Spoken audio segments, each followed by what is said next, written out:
This is a paid advertisement. With over $25 billion recovered for over 500,000 clients, Morgan & Morgan has a proven track record of fighting to get you full and fair compensation. Coolmore America, often referred to as the home of champions, is home to some of the best young sires in the United States. The stallion roster is led by Triple Crown winners Justify and American Pharaoh. And with a fantastic combination of proven sires and exceptional young sire prospects standing alongside the illustrious duo, it's safe to say Ashford's iconic stallion barns will continue to house influential breed shapers for many years to come.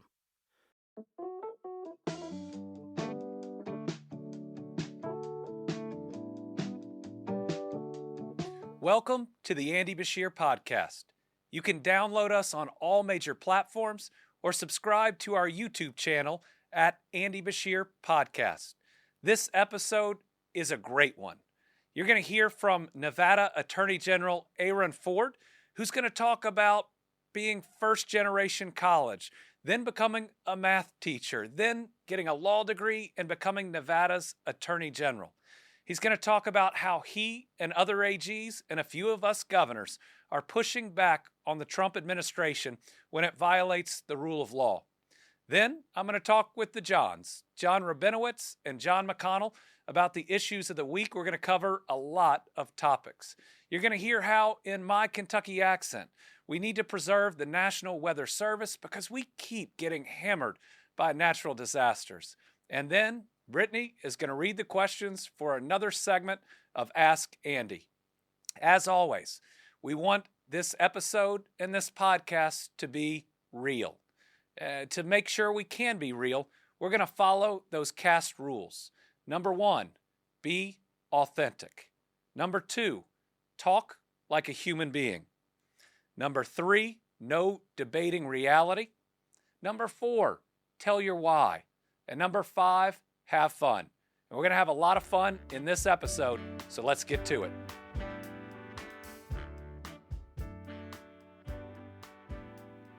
This week's guest on the Andy Beshear Podcast is Aaron Ford. Mr. Ford is the Attorney General of Nevada, where he not only has a day job taking care of people, making sure they're safe, standing up against illegal practices, but he is now on the front lines taking on the Trump administration when they violate the rule of law or the Constitution. So just a few jobs that he's got each and every day. Attorney General, welcome to the podcast. It's great to see you again. It is good to see you, my friend. You have an incredible story. Living out the American dream, being first-generation college and your family. Tell our listeners a little bit about your background, growing up, what brought you to where you are today. Yeah, honestly, growing up, I never would have envisioned that I would be here. We didn't have a lot, but we had what we needed. We had faith, we had family, and we grew up on the premise that you work hard and you should be able to be successful. And by working hard, that means whatever job you had. I mean, my mom told me my first job was to keep my head in the books. That's a phrase she would always use, keep your head in the books, study. And so, we focused heavily on education early on in my upbringing. And that led me through programs like Project Upward Bound, a very important government program that took me out of the bad neighborhoods on the weekends and on the Sundays and sat me on the campus of Southern Methodist University, where I was taking extra classes so that I could graduate and go into college. And so, look, I mean, at the end of the day, again, following what my mom has always taught me, what my father taught me, my stepfather taught me about working hard and about staying true to self and focusing on being friendly to everybody has been something that has led us where we are today. What I love in your answer is the idea that while we love this story of being self-made, there's always someone, a mentor, a teacher, a parent, and oftentimes there's some type of program for you upward bound that have sparked our interest, and I think that just reinforces how important that these programs and supporting these adults who invest in our kids and in our education, how important that is and how we have to protect it. No, absolutely right. I mean, and I swear by the program Project Upward Bound. Anytime I ever give my story, and I know this is going to be all about Upward Bound, but I start with that premise because, frankly, people in my neighborhoods were doing some different things. They weren't studying. I had a couple of guys up the street who were selling drugs. I had a friend who lived catty corner to me who got arrested for stealing a school bus, high on crack when he did it. Right, and so at the end of the day, I come from a neighborhood that wasn't that folks had written off. And this program helped people like me move from the current station we were in life at that time to the next station in life. And I use that to inform the way that I operate in government. Government should help people, not hinder them. And so I look for opportunities in all that I do, whether it's when I was a state senator to currently now that as Attorney General, to represent what I call the entirety of the Nevada family. Again, reflecting back on my faith, early on, we came up with a motto of my office, and that motto is our job is justice. And that's rooted in faith, because in the Old Testament, it tells you that justice you shall pursue. And I keep that in mind in all that we do, especially when you move over into some of the instructions from the New Testament that tells me in red, which means Jesus said it, Andy. I know you and I have a Christianity in common. And Jesus said that what you do unto the least of these, you do unto me. And in some translations, it says, what you do to the least of these, you do to me. And I read that as a directive to treat everybody with humanity and dignity and respect, especially in the job of Attorney General that is supposed to look out for the entirety of the state of Nevada in my instance. One of my favorite passages in the Bible is the one that says, stop doing evil and start doing good, and you'll abide in him, for the Lord loves justice. Amen to that. Exactly. Justice, there we go again. This notion of justice and pursuing it is something that drives us, our office every single day. You didn't go directly from college to law school. You got to go to law school to be an attorney general. You've got to be an attorney. You had some jobs along the way. You collected a lot of degrees too. I think you have a lot more diplomas on the wall than I ever will. But I've got to ask you about one. You were a math teacher. Tell us about that. I was. So I went to undergrad at Texas A&M University. Again, thanks to Upward Bound getting me matriculated into the university. And my degree was interdisciplinary studies, education, a fancy word for education. So I was focused on math and I focused on Spanish. Came out, graduated, and my first job was down in Austin, Texas, teaching in inner city Austin, Texas at a middle school, teaching middle school math, 8th grade math. And then my wife and I got married, moved off to DC. I taught high school out there, teaching Algebra 1 and Algebra 2. Got Teacher of the Year, actually, at the school I taught at back in the day then. And then I went out to The Ohio State University, where I got a few other degrees, to your point. And I taught school in Hilliard, Ohio. So it's almost like the three bears, where it was, we had one school that had not enough money. I had one school that had too much money. And then I had one school that had just the right amount of money. So I've been around and experienced a little bit. And so I know a little bit about education, and I am focused on ensuring that we can improve those systems wherever we go as well. So which one is harder? Being a politician / attorney general / senator, or being a middle school teacher? Oh my goodness. Some would say that being a teacher of children was good preparation for being a state senator. I'm just My first job was mucking horse stalls, and that definitely prepared me for politics. There you go. Exactly, man. Exactly. It is a contact sport, 100%. Yeah. But in all honesty, it has been very helpful because engaging in conversation, trying to persuade folks, to your point, try to keep their attention, but also being open to the fact that sometimes you're not communicating as well as you think you are, and so being open to receiving feedback on the best ways to get your point across, or hearing the other side of things has been an important lesson I learned, and that started when I was a school teacher as well. So when you got into politics, your first race, you ran and lost. I got smashed, Andy. I lost by like 20 points. If it helps, when I was in high school, if I ran for anything at all and there were 5 people in it, I came in 7th.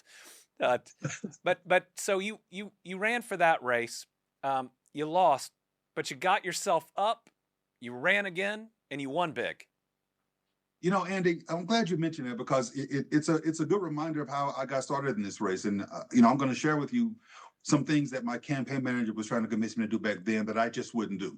I was running in a race. It was an uphill battle. I was a Democrat running in a Republican district. It was a close-in registration, but the guy was just popular. And toward the end of the race, my campaign manager was saying to me, if you really want to win this race, you need to go negative. You're going to have to talk bad about this guy so that we can like close the gap. That's the only way you're going to be able to win. And I looked at her in her face and I said, look, I tell my kids every single day that you don't have to make somebody else look bad to make yourself look good. Amen. So I refused to do it. I did not go negative. Again, I lost miserably, got smashed. But from all reports, the way I ran that race is what enabled me to run the next time. And Andy, that time I won by 25 points. So I lost by 20 the first time, but I won by 25 the second time. And it was because people told me that it was because of the way I ran that race with integrity, focusing on issues and not being what they viewed as the typical politician. And again, that was the beginning of my career. And it's something that I take with me up until this very day. Everybody deserves dignity and respect. Just because they don't agree with you doesn't mean that you need to, speak down to them, ostracize them, make them feel less than a person, God forbid, un-American. And so it's something that was a good lesson to learn early on, and something that my former campaign manager brings up anytime she talks about having worked with me in the past.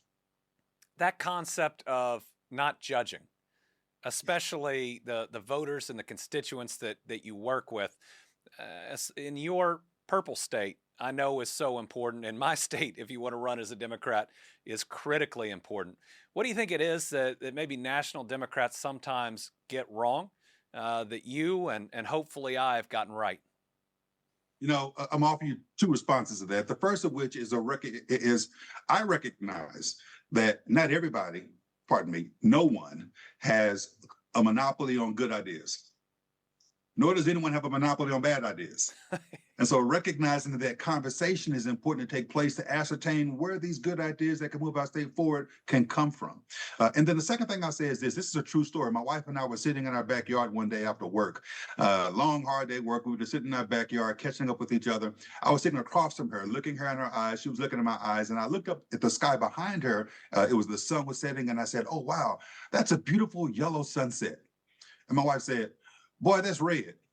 And I said, no, I know my colors. That's a yellow sunset I'm looking at. She says, no, you don't know your colors. That's red. So we giggled a little bit, and suddenly something told me, Andy, to just turn around for a second and look at it from her perspective. Mm-hmm. And lo and behold, what she saw was a red sunset.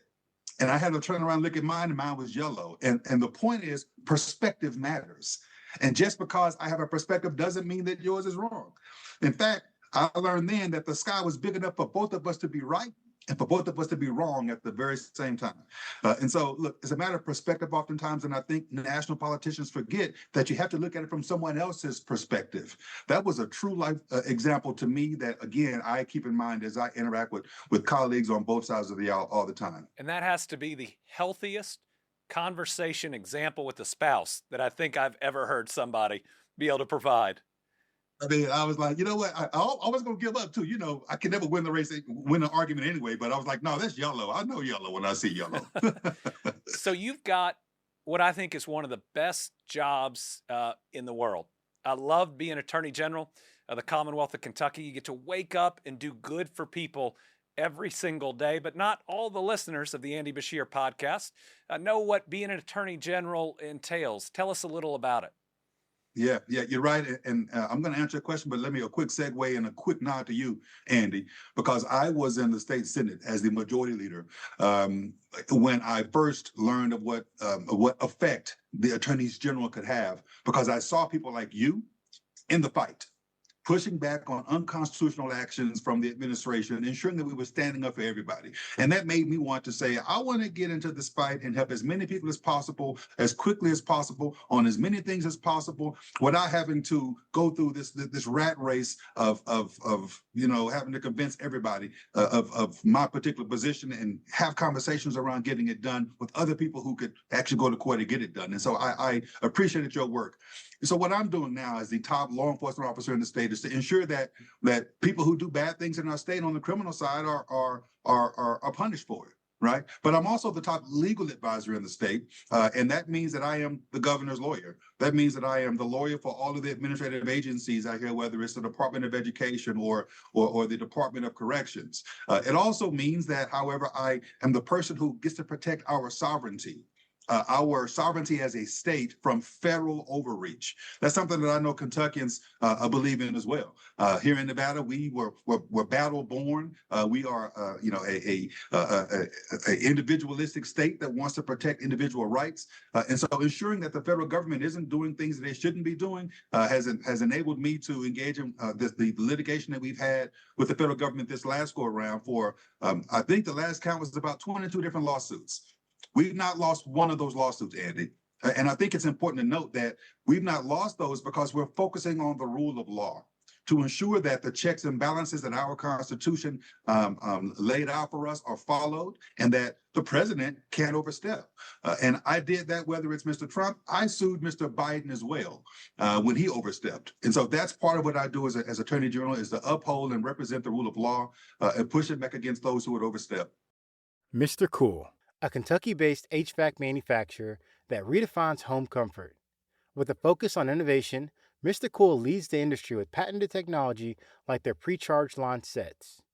That means you can install a high-efficiency heating and cooling system yourself.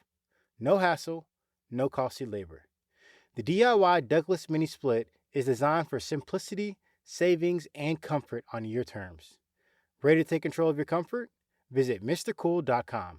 That's MRCOOL.com. You're listening to the Andy Beshear Podcast. We have Nevada's Attorney General Ford on with us. He's just started talking about lawsuits against the Trump administration. And I believe that attorneys general are not getting their due right now. When a lot of people are saying we need to stand up and push back, our AGs, along with a couple governors, Josh Shapiro and myself, have gone to court over and over and over to uphold that rule of law in some really important areas. Tell us first about one of those initial areas was the funding freeze. When the Trump administration first came in and tried to stop payments of everything, really even including Medicaid. Yeah, it's a big problem. And look, let me back up and make an acknowledgement that I've always made since Election Day. Mr. President is our president. He won the election. I do not deny that he's our president. He has the right to implement the promises and the platform he ran on and his policies and programs. He gets the right to try to implement, but he must do so lawfully. And when he does not do so lawfully, that's when attorneys general are required to step in. We had an oath that we took that says that we're going to defend and uphold the Constitution of the United States and of our respective states. And the instance that you're talking about, where Mr. President came in and almost immediately tried to stop trillions of federal funds that had already been allocated by Congress from being able to be distributed and be utilized in a way that they had been designated, was unlawful. Look, the president can do certain things, and it's not what he does sometimes, it's how he does it. And what he did in that circumstance was to violate checks and balances and separation of powers. The Congress has the right to allocate funds, and it was a requirement that the president allocate those funds, and they were being used by so many different entities in our state. I happened at that time, Andy, to be taking a rural tour in Nevada. I was headed to Cowboy Poetry in Elko, Nevada, which is in eastern Nevada. And I was driving from Carson. Yeah, exactly. I was driving from Carson to Elko, and I was along the way stopping to meet with recipients of grants that my office puts out. Yes. These grants were helping victims of domestic violence and survivors of sexual assault.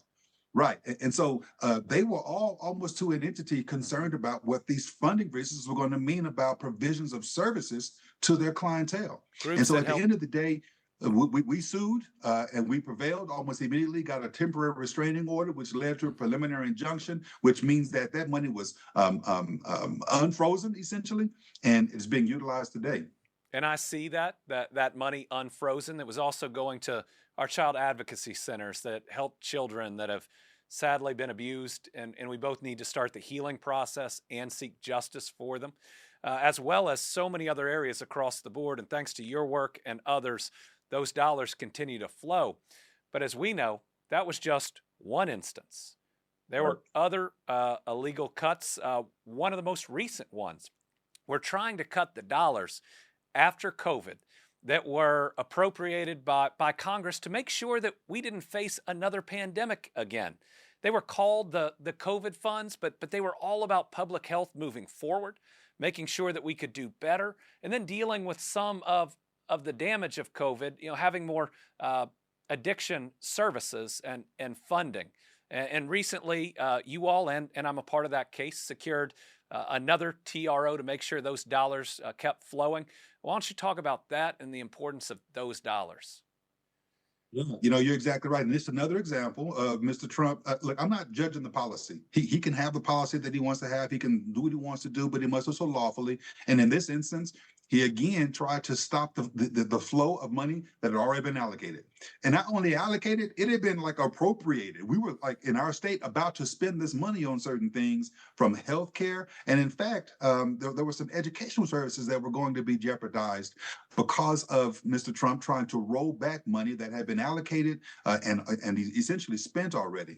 We joined together with probably 20 or so Democratic attorneys general, you as well as Mr. Shapiro. We were able to work with to pursue and go to court and stop this money, restoring money to educational institutions, to healthcare institutions. And incidentally, I had just been in Reno at the time, speaking to both healthcare institutions and educational institutions around the time that this freeze was coming in. And I was hearing in real time what was about to happen from the services that these hospitals were going to be able to provide to the patients, but also the types of educational programs that were being jeopardized because of the monies that were being threatened to be taken away.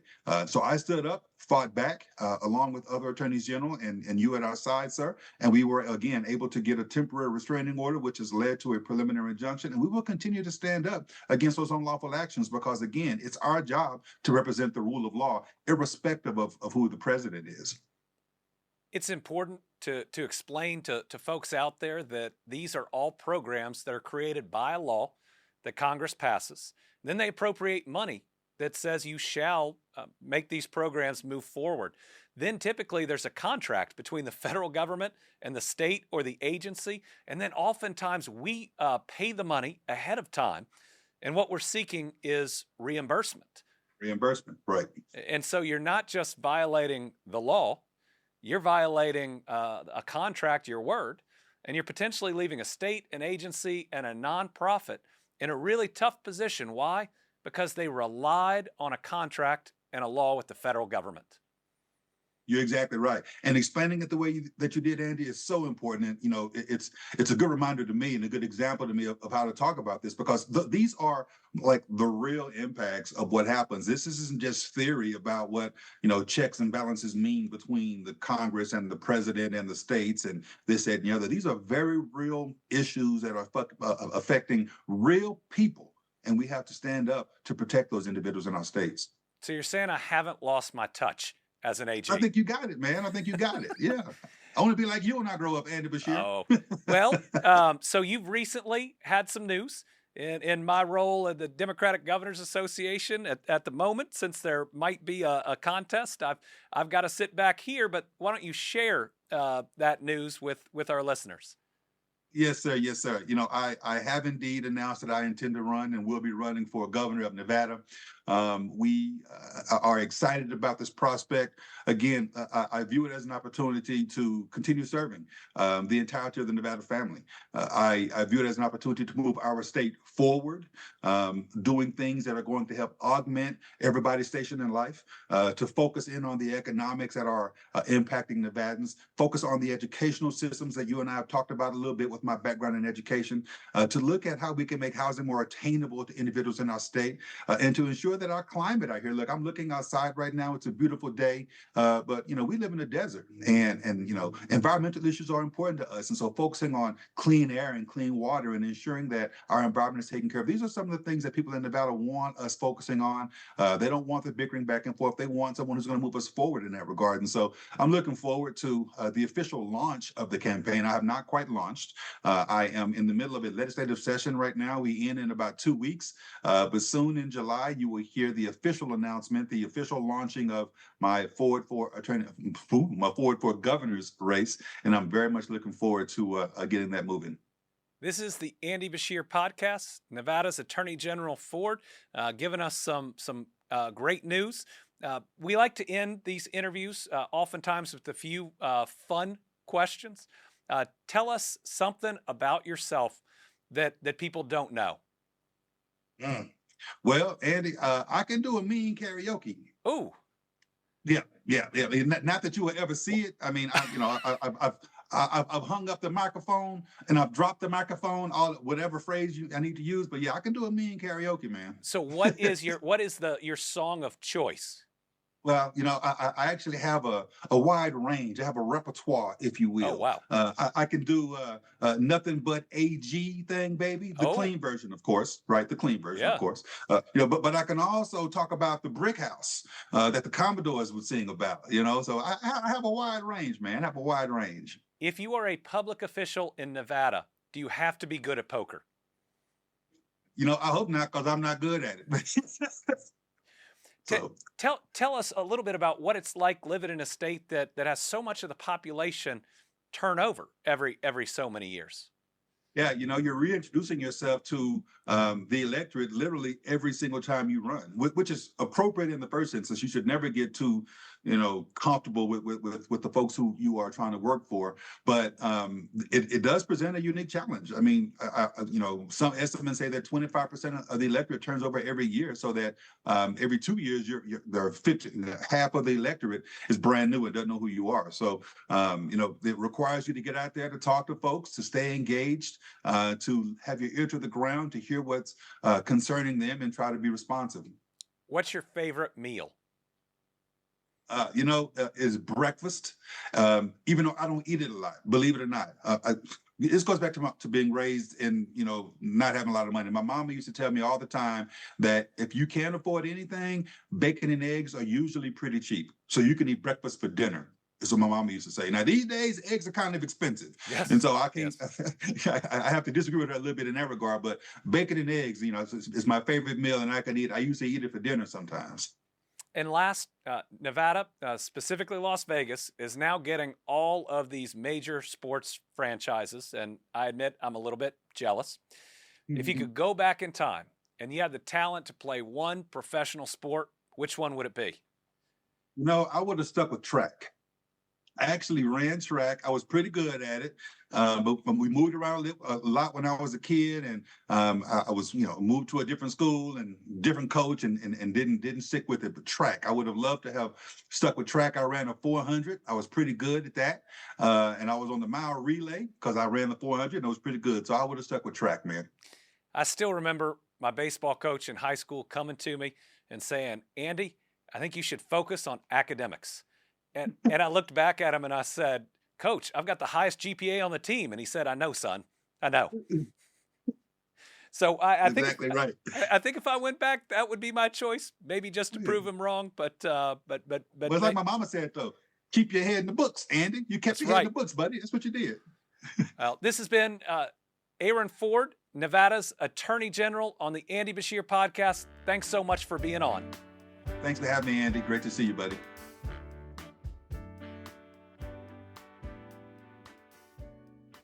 You're listening to the Andy Beshear Podcast. This next segment is the one we do every week, where we talk through the issues of the last week and the issues in the coming week with my two friends, John Rabinowitz and John McConnell, known as the Johns. We're going to do this round robin style, starting with John McConnell. All right, hopping in real quick. News of the week. Every time you turn on the TV right now, you see Walmart and you see the word prices. So, Andy, what's your take on this? This is Walmart announcing that they're going to have to raise prices across the board because of tariffs.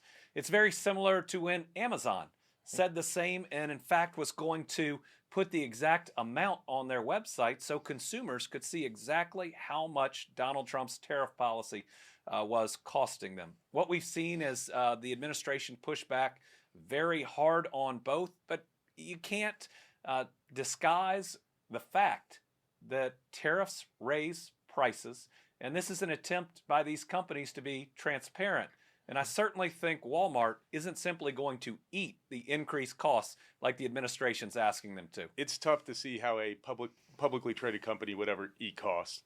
It's tough to see that there's any way but that these costs are going to be at least partially pushed down to the consumer. Even the Treasury Secretary acknowledged that Walmart may pass some of these on. So there's an acknowledgement there that there is an increase in what they're having to pay for goods. And all this is important to American families, but it's also important politically because Donald Trump got that last group of voters by convincing them that he would decrease prices, make life a little bit easier while he convinced them that the vice president was distracted on a whole lot of other issues. And now you're hearing the administration asking companies not to tell people how much their prices are going to go up, and then saying that your kids have too many toys. That doesn't sound like a winning message, and certainly it leaves a lane wide open for Democrats and others to be the party or the representatives of the working people that need a little help.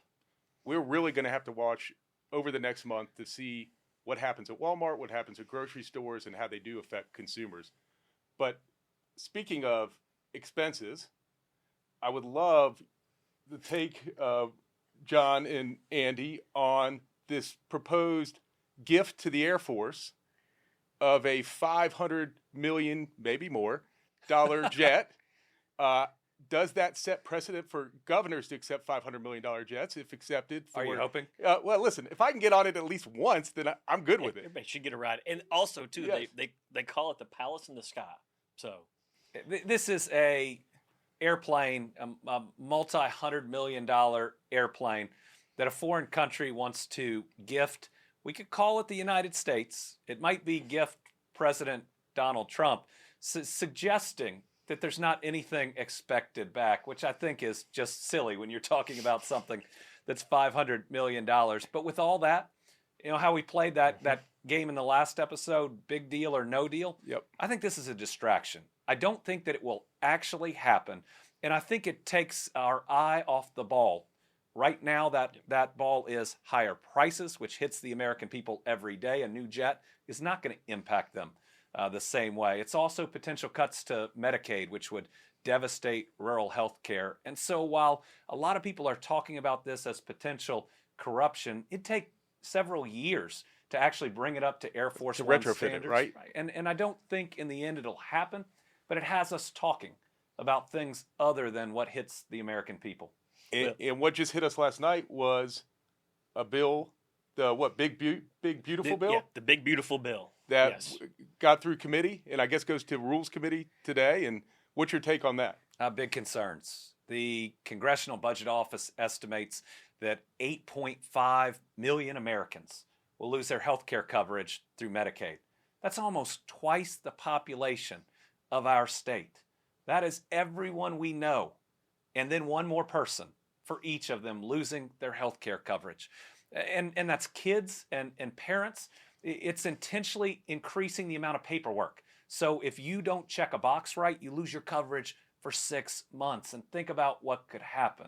Oftentimes, the folks covered by Medicaid now have significant and severe medical issues that need help. There are kids with half of Kentucky's kids covered by Medicaid.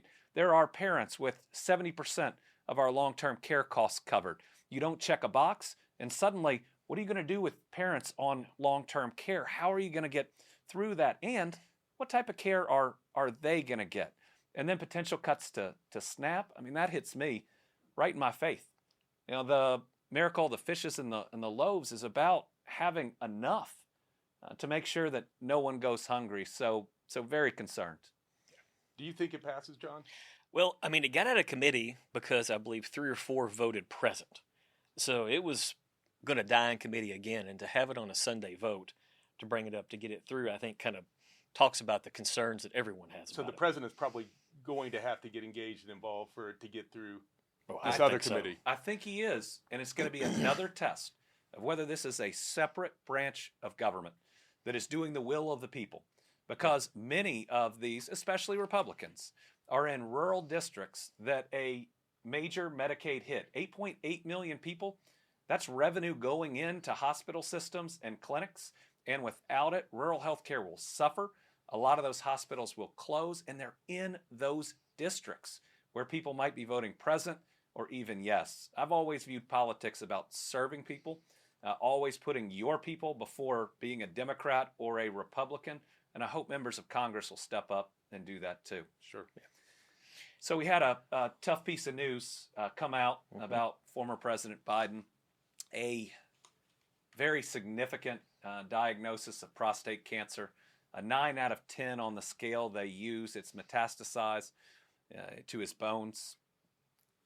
Apparently, it is responding or might respond to certain treatment, but for me, this is very personal because my dad was diagnosed with prostate cancer 30 years ago when I was 17 years old. And that was very early on, before a lot of the treatment, before you could have the surgery with a robot doing it. And I still remember that we didn't know when he went into surgery whether it was localized and he was going to be okay, or I was going to lose my dad before I graduated potentially from even college. So pretty concerning for the Biden family. And cancer is one of those diseases. Everyone. It touches everyone. I mean, Heather had cancer, my wife, in her 20s. Yeah. So, it touches every family around you. You're going to have someone in your family, a friend or someone adjacent who has had. And it sounds like it's a pretty aggressive form. I think we were talking about it this morning, and that it may have metastasized into his bones. So obviously, our prayers are with he and his family. And I know that you had met with him a few times, and I know John Morgan considers him a friend. So we just hate to hear it and wish them the best. He's a nice human being. He's been very good to my kids. But I think this is also a message to everyone out there to get your screenings. Get your screenings when you reach the age at the physical. Get your PSA, which is what they do on a blood test. Without that test, my dad still wouldn't be here because that's what found it. And for colon cancer too. Make sure that when it's your time, and it's, I know, not comfortable, that you get those screenings, because getting them and going through all of it is a lot better than the alternative. Amen. And speaking of getting old, That's it. you and I have a big week this week with our kids graduating. Excited for Caroline's future journey, but in John's somewhat daughter. my daughter, I'm sorry, but also in disbelief because I never thought it would be here. I don't know about you, John. Well, it happens. They Blink of an grow eye. and they become adults. I mean, Andy, you remember Cora back at your house when she could barely even see above the island in the kitchen. So now all of a sudden she's an adult and going to be going, like John's daughter, to UK. Both 18 years old, Yes. graduating. Very proud of your daughters and the people they've become. It's got to be surreal, though, watching these graduation ceremonies and festivities and thinking, how'd this happen? Yeah, I mean, we talked about gray hairs. It's like, it's actually shocking. And if reality kind of hit me last week, Caroline and I drove around UK's campus, and she showed me where her dorm is. And I said, well, you're still only 30 minutes away from the house. I said, so you're going to come by once a week or see us? She goes, maybe once a month. Maybe. And so it is surreal. Still hasn't hit me, but I'm so proud of her and proud of your daughter. And this Saturday will be tough. It's going to be tough. And speaking of gray hair, I mean, mine just fell out. If I had gray hair, I would be happy with any color. So But you don't have any to lose over this graduation. I can't. There's not that much left. Whatever's there is already gone. Well, a big congratulations to all the parents out there and all the graduates from whichever school you're in. It's a really exciting season, and I know we've got a great generation and generations that are stepping up and are going to do great things. No doubt. Mr. Cool, a Kentucky-based HVAC manufacturer that redefines home comfort. With a focus on innovation, Mr. Cool leads the industry with patented technology like their pre-charged line sets. That means you can install a high-efficiency heating and cooling system yourself. No hassle, no costly labor. The DIY Douglas Mini Split is designed for simplicity, savings, and comfort on your terms. Ready to take control of your comfort? Visit MrCool.com. That's MRCOOL.com.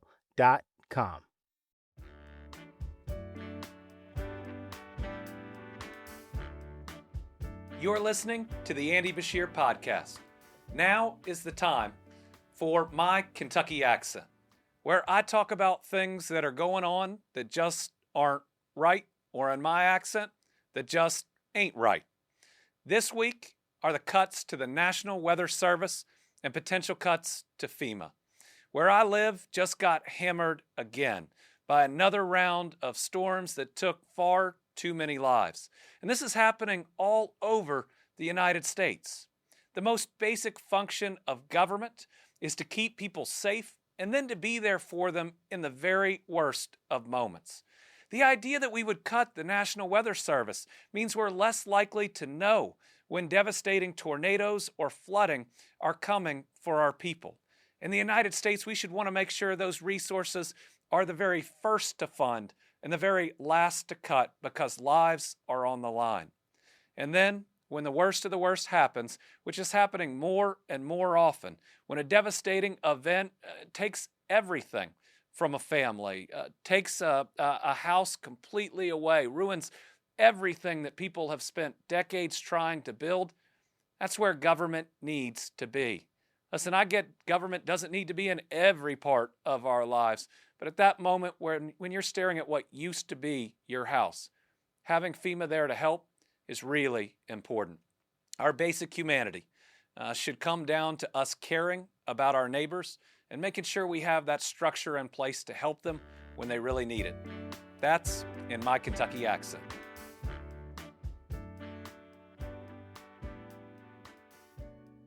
This is the Andy Beshear Podcast, available on all major platforms and on YouTube at Andy Beshear Podcast.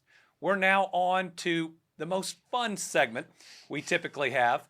You've seen my kids, you've seen Brittany, you've seen Ask Andy in previous episodes. Now we've got a mix of a couple of them.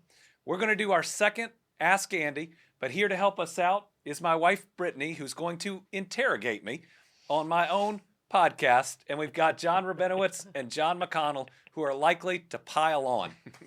Are you ready, Brittany? I think the better question is, are you ready? Oh no, not at all. Well, I think we'll start with the easy ones and we'll work our way up. Somebody wanted to know what your most favorite place in the bluegrass is.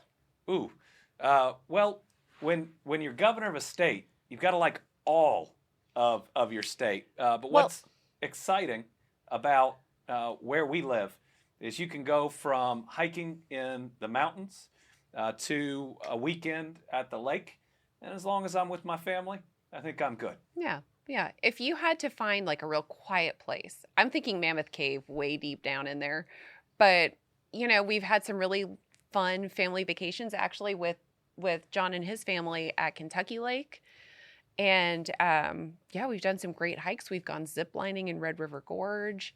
The Louisville Zoo thank you, Louisville Zoo, for giving us sanity when our kids were little, because we probably went there 3 or 4 days a week. Sometimes you need a good place to go to keep your kids stimulated and excited and to keep you sane. That's right. Well, I'll toss it out there, John. So you talked about Kentucky Lake. So what do you think the odds are he stood up on a surfboard on Kentucky Lake? 0% chance. 100%. Wait, are we talking wakeboarding? No, we're talking that surfboard. Oh, well, is there video? Yes. Well, that should be run with this clip. Cue the video and the meme. Yes. Exactly. Awesome.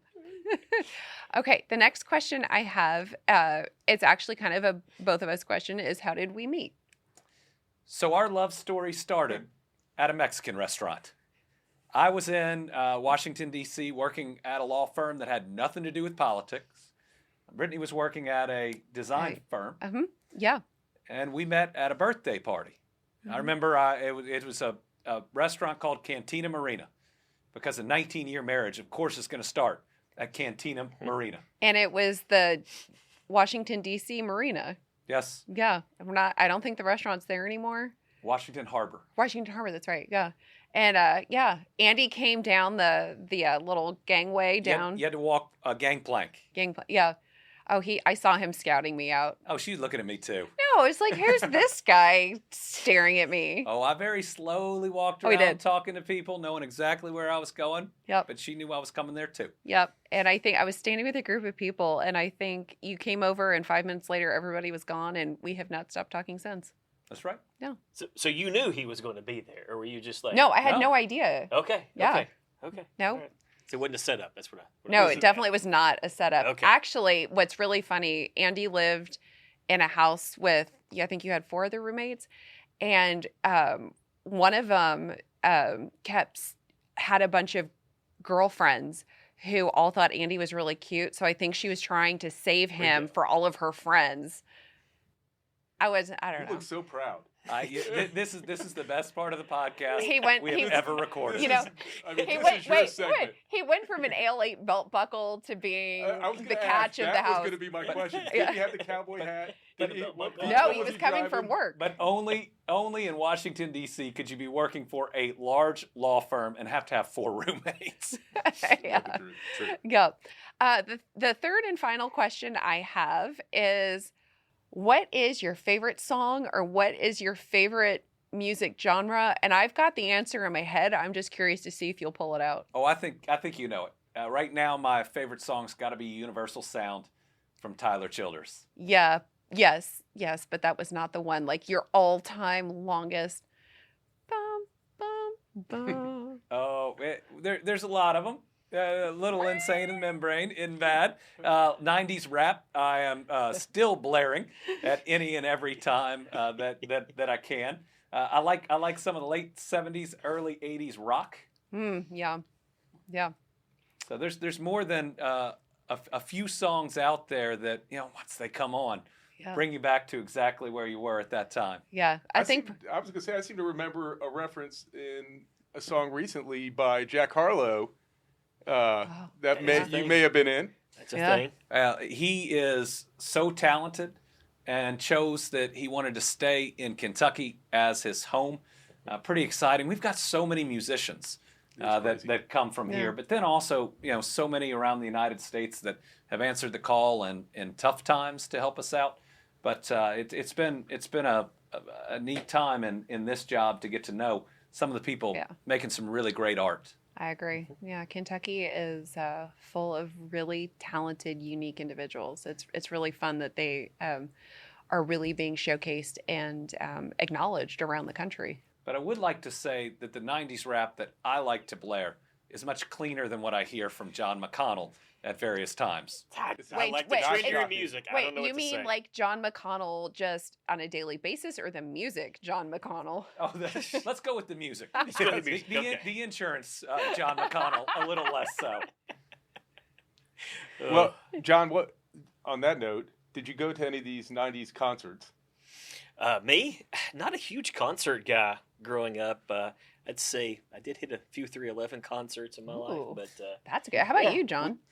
Listen, this is kind of funny but true. The first concert I ever went to in Orlando was MC Hammer. And I still have a vivid memory of it, and it was awesome. Yeah, listen, I think it was 5th grade, 6th grade. Oh, Did you wear the did you pants? have pants? did you have I pants? wish I had the pants. If I did, I would play the video. What about the gold sequin vest with nothing underneath? What? No. No. No, I wish. Will you do it for Halloween? Listen, you guys are tough to compete against. I'm not sure I would. I'm not sure Kelly would allow me out of the house. I knew Sounds I like always fun. liked Kelly. I know. She makes good choices. Yes. There you Used to have be it. one. MC Hammer. This has been another great episode of the Andy Beshear Podcast. Remember, you can download the Andy Beshear Podcast on all major platforms, but please also subscribe to our YouTube channel at Andy Beshear Podcast. This episode, we heard from Nevada's Attorney General on how he's preserving the rule of law and making sure that no one is above the law. We got to talk about major issues from prices to the former president's recent cancer diagnosis. We got to hear my Kentucky accent, and Brittany got to ask a lot of questions. Normally, I get a little nervous when Brittany is asking that many questions, but guys, what was your favorite part of this episode? Oh, I'm going to toss it in there is the fact that I had just assumed that when you first met Brittany, it was kind of set up. like she had an idea that you were going to be coming in, but instead, I mean, you actually worked the room and landed Brittany. So Nobody works. I mean, Listen, that's his favorite segment in the history of the Andy Beshear podcast. Nobody works a Mexican restaurant to find his future wife better than I do. I'll tell you what, that General Ford segment was really interesting. To his discussion on perspective and his journey, I thought that was a really cool thing to listen to. I also thought it was important in how he kept saying that he's not opposing actions from this administration because he's a Democrat, but his goal is to preserve the rule of law, and it's his job. Yeah. Yep. Just he understood that, and he said it just has to be handled lawfully. And I thought that was really interesting. So another great episode, and we'll see you back here on the Andy Beshear Podcast, where we'll bring you another great guest, some good discussion, and one of my family members making fun of me. Thanks for tuning in. Be sure to subscribe at Andy Beshear Podcast on all major social media platforms. Coolmore, America, often referred to as the home of champions, is home to some of the best young sires in the United States. The stallion roster is led by Triple Crown winners Justify and American Pharaoh, and with a fantastic combination of proven sires and exceptional young sire prospects standing alongside the illustrious duo, it's safe to say Ashford's iconic stallion barns will continue to house influential breed shapers for many years to come. This is a paid advertisement. With over $25 billion recovered for over 500,000 clients, Morgan & Morgan has a proven track record of fighting to get you full and fair compensation.